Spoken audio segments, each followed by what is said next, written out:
All right, welcome back to the Sam Sorbo Show. It's great to have you here and my guest, Tina Descovich, who is a mom on fire for her new organization called Moms for Liberty.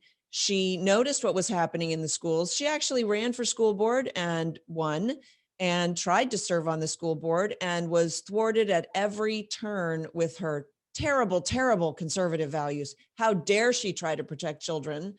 And Tina, first of all, welcome to the program. Hi, Sam. Good morning. Thanks for having me on. So I just did a segment on the pornography that's running rampant in the classroom, and we can get to that. I can't remember why you ran for school board, but you served as a school board chair of the 10th largest district in Florida, which is a state that skews conservative, and yet you really struggled to get anything done, right?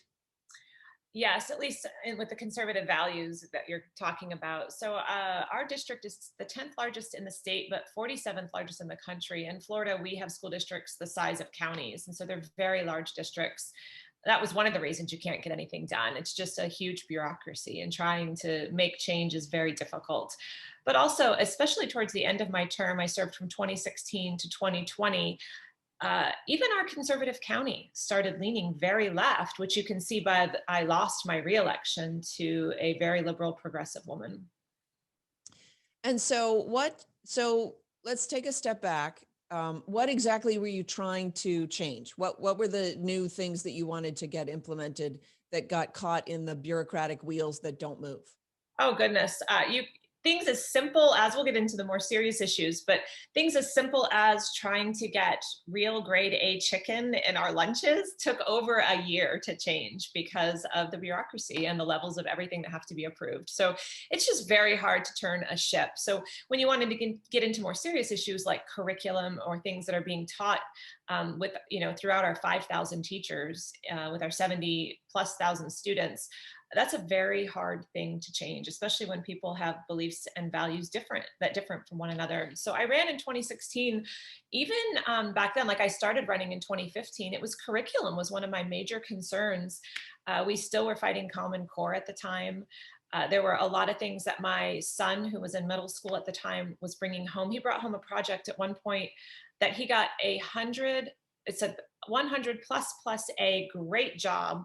And it was a whole presentation he did that I didn't know about that said Christopher Columbus, war criminal, crimes against humanity. It was this huge presentation. And I was shocked, A, that my own son that I raised uh, believed this, and B, that the teacher thought it was just so phenomenal that it was, extra credit worthy. Okay, wow. And I've got goosebumps because I think this is a cautionary tale for parents. Because would you say that you are an involved mom? 100%. Up until that point, all through his elementary school, I was, the PTO president. I had my own office at the school that they just kind of gave me because I was there so much, doing so much for the school. I volunteered in the front office so that I would see who was being checked in and who was at the school. I was extremely involved. And at home, extremely involved. I mean, we do things like, we let my kids know the preamble by the time they're like 6 or 7 year old to the Constitution. So we teach stuff at home, and for my own son to bring that home was a wake up call to How me. did he get that project done without you even knowing that he was doing it? Do you know? I don't know. It wasn't like science fair. It wasn't a 9 month project, but it was a display that he had unfolded, and he did it at school. And so he brought it home. But that was just one of the many concerning things. I've made a whole folder and a whole box of items that I've seen over my years of being a parent with kids in school and then serving on the school board. Just Is by the that time. Go it ahead. was that sort of the tipping point that made you run for school board, or what's the timing on that? I'll tell you what actually like pushed me over the edge to run for school board is when I realized I had a voice at a level higher than just my local school with my children.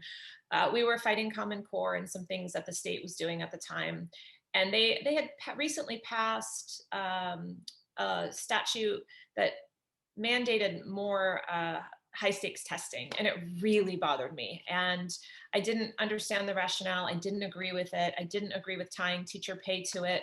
And so we made appointments with our legislators, and in a matter of weeks, we had that law reversed. There was it just learning that you could go in and make appointments and talk to them and have a conversation and help them understand another point of view. It was remarkable to me the impact you could have, and I thought I could do this. I could be involved. I can run for a position and make a difference.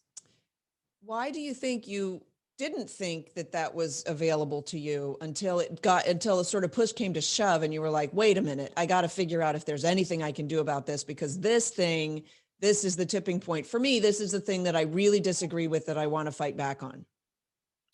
I think most parents and moms feel the way I do. We'll talk probably a little bit more about the organization I've started since, and I'm in touch with moms all over the country now. And this is what I hear again and again. You feel small. You're focused in on your family at your home and your kids, maybe at the school level. Maybe you run for PTO president like I did, but I think that's about as far as you think your reach and influence can go. And that's not the case at all. And you feel small because you went to public school and they told you to sit down and shut up and raise your hand if you had a question, but don't ask questions and don't be wrong.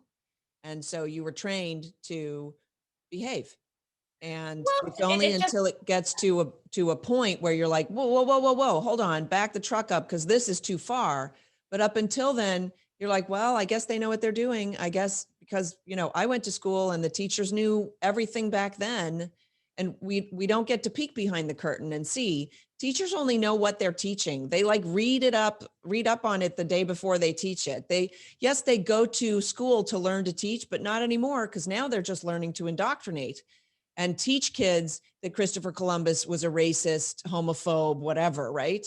When in fact he was a missionary, the exact opposite. And in fact, he wrote, I don't know if you know this, but Howard Zinn wrote in his A People's History of America, which is a communist book about America, and it's being taught in our public schools now. He wrote, and he misquoted and selectively quoted Christopher Columbus to say that the indigenous peoples that he discovered in the New World would be very easily enslaved and would make excellent slaves. And Christopher Columbus wrote that in his diary as a way of saying somebody needs to empower these people with a vision of Christ and their value to God so that they are not so easily enslaved, because otherwise they will be.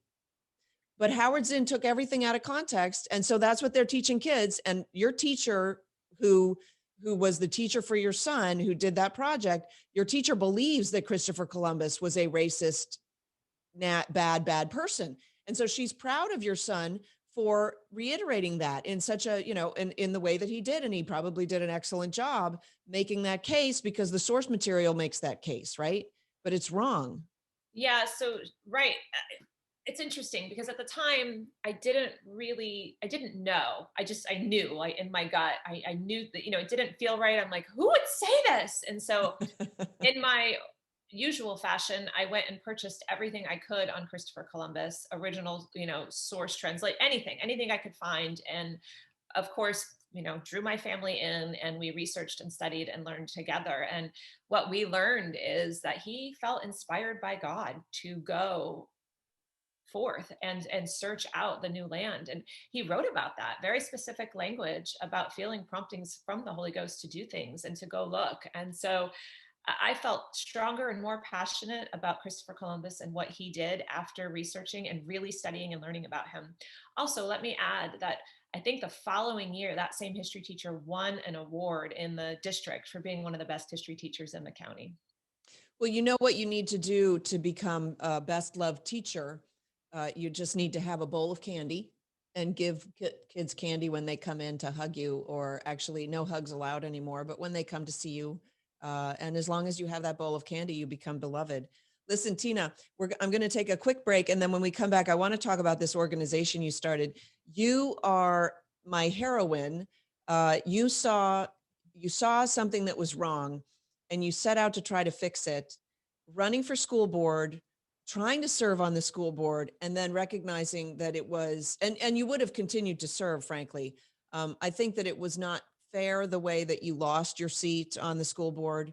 And so I want to talk to you about the pervading ideology that is already out in our school boards and the way that our school boards are trained and all of that when we come back. So we're just going to take a quick break right here.